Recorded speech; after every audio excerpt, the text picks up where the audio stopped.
Ao concluirmos a análise do alvorecer da província de São Pedro, no início do século XIX, deparamo-nos com um quadro que, se por um lado revelava prosperidade e vigor econômico, por outro, já deixava entrever fissuras políticas e mercantis que se aprofundariam ao longo da década de 1830. O tecido social e econômico gaúcho encontrava-se saturado de contradições, as quais, uma vez acumuladas, alimentariam o espírito de revolta. O cerne das tensões situava-se, sem dúvida, na economia do charque, produto vital para a alimentação da população escravizada das demais províncias. O charque rio-grandense competia diretamente com o proveniente das regiões platinas, especialmente do Uruguai e da Argentina. Essa concorrência internacional se mostrava cada vez mais avassaladora para os produtores locais. Os estancieiros e charqueadores clamavam por tarifas alfandegárias que protegessem o produto gaúcho. O Império, contudo, em nome de tratados comerciais e da necessidade de manter boas relações diplomáticas com os países vizinhos, relutava em adotar medidas protecionistas eficazes. Uma tal recusa foi sentida como afronta direta aos interesses vitais da província. A situação agravava-se porque, além da concorrência externa, o charque gaúcho enfrentava a desigualdade tributária no comércio interno. As taxas impostas sobre a circulação do produto dentro do território imperial encareciam-no em relação ao charque estrangeiro, que, paradoxalmente, entrava no Brasil com menor carga fiscal. O ressentimento dos produtores locais tornou-se inevitável. Essas disputas econômicas não eram meramente abstratas, mas tinham rosto e voz. Os charqueadores de Pelotas, os estancieiros da campanha e os comerciantes locais que viam seus lucros minguarem. A percepção de injustiça econômica converteu-se em catalisador político, fomentando a ideia de que o governo central sacrificava a província em prol de interesses alheios. Ao mesmo tempo, a estrutura social reforçava as contradições. Enquanto a elite clamava por protecionismo, a massa de trabalhadores livres, pobres e de escravizados suportava os rigores da economia pecuária. A desigualdade social, ainda que naturalizada pelo costume da época, somava-se ao descontentamento geral, dando maior dramaticidade às tensões. As disputas mercantis não se limitavam ao plano externo. No interior do Império havia clara competição entre as províncias produtoras.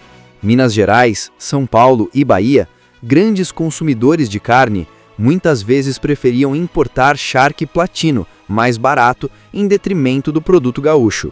Essa preferência feria o orgulho regional e inflamava discursos contra o centralismo imperial.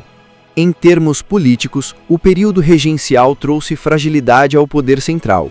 A abdicação de Pedro I e a menoridade de Pedro II criaram um vácuo de autoridade que as províncias souberam explorar. No Rio Grande do Sul, essa conjuntura fortaleceu o espírito autonomista, pois a elite local acreditava estar mais apta a decidir os próprios destinos do que um governo distante e hesitante. As disputas partidárias do Império também repercutiram na província. Liberais e conservadores mediam forças em todo o território nacional, mas no Sul, essa rivalidade assumiu contornos próprios, muitas vezes sobrepostos às questões econômicas. O discurso liberal, ao defender maior autonomia provincial e proteção econômica, encontrava ressonância imediata entre os rio-grandenses. Não se pode descurar do elemento militar nesse contexto.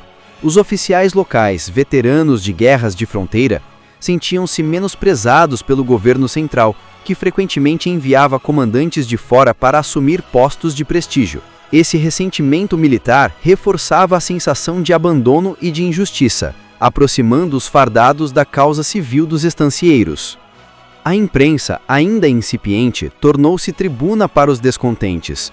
Jornais e panfletos começaram a ecoar as reclamações contra as políticas fiscais e a denunciar a suposta negligência imperial.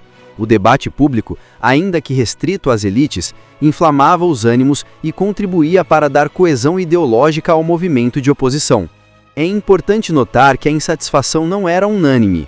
Havia setores que, por interesses próprios, mantinham fidelidade ao império e defendiam a manutenção da ordem estabelecida. Comerciantes ligados ao mercado externo, Autoridades provinciais nomeadas pelo centro e parte da população urbana viam na rebeldia ameaça à estabilidade. Essa divisão interna, contudo, não impediu que o discurso oposicionista ganhasse força. A crise econômica também agravava os conflitos entre ricos e pobres. A escassez de oportunidades para os homens livres de baixa condição fomentava um clima de tensão social. Muitos desses indivíduos acabariam, em momento oportuno, aderindo às fileiras revolucionárias, seja por convicção, seja por necessidade de sobrevivência. As tensões econômicas eram acompanhadas por um sentimento de identidade regional fortalecido.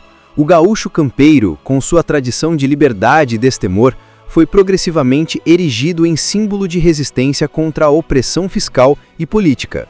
Esse imaginário cultural desempenhou o papel decisivo na legitimação da revolta que se aproximava. As festas populares, as rodas de mate, os encontros nas estâncias e nos mercados tornaram-se espaços de difusão das queixas contra o governo central. A oralidade, própria de uma sociedade de fortes tradições campeiras, funcionou como meio de propagação das ideias revolucionárias mesmo antes de se consolidarem em discursos escritos. A conjunção de fatores econômicos e políticos gestou, assim, um verdadeiro caldo de cultura da revolta.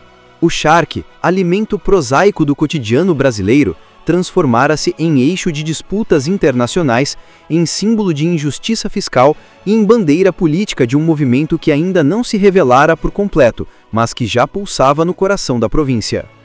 Os líderes regionais, atentos ao descontentamento geral, perceberam no charque e na tributação um ponto de coesão para unir os estancieiros e dar legitimidade à causa. O discurso político passou a apresentar a luta não apenas como defesa de interesses particulares, mas como questão de justiça para toda a província de São Pedro.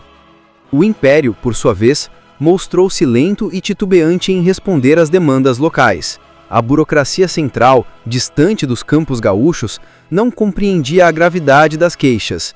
Essa incompreensão reforçou o sentimento de que apenas a autonomia provincial poderia garantir prosperidade e dignidade aos rio-grandenses.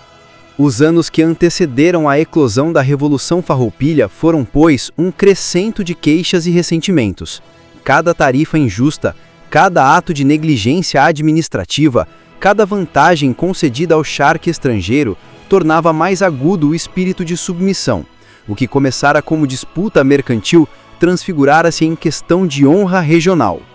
A rivalidade com os produtores platinos, longe de ser apenas comercial, ganhou contornos ideológicos. Enquanto o Rio Grande do Sul clamava por proteção e autonomia, via nos países vizinhos exemplos de lutas republicanas e de autodeterminação. A comparação era inevitável e reforçava o sentimento de que a província poderia igualmente emancipar-se do jugo central. O resultado desse processo foi a formação de um imaginário de injustiça e de resistência.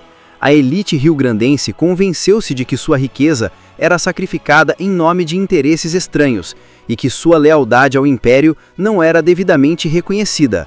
Esse imaginário seria a argamassa que uniria em breve os diversos setores da província em torno da bandeira farroupilha. Pode-se afirmar, sem exagero, que a questão tributária do charque foi o estopim econômico da Revolução Farroupilha, mas seria reducionismo enxergá-la isoladamente, pois ela estava imbricada com fatores políticos, sociais e culturais mais amplos.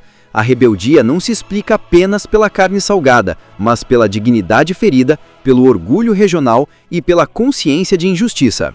Ao final da década de 1830, o cenário estava armado. Uma província economicamente vital, mas politicamente desconsiderada. Uma elite consciente de sua força, mas ressentida com a negligência imperial. Uma população forjada no espírito guerreiro, mas tolhida pela desigualdade social. Todos os ingredientes de uma insurreição estavam reunidos. Assim, a província de São Pedro do Rio Grande do Sul ingressava da década de 1830 carregada de tensões. O charque era o nervo exposto da economia, a tributação injusta, o estandarte da indignação, e as rivalidades mercantis, o espelho de uma ordem imperial que parecia pender contra os gaúchos. O vulcão estava prestes a irromper. e será precisamente desse caldeirão de tensões entre a economia, a política e a identidade regional que emergirá a chama da Revolução Farroupilha. Os acontecimentos de 1835 não podem ser entendidos sem a justa consideração dessas circunstâncias, que transformaram queixas fiscais em bandeira política e rivalidades comerciais em guerra civil.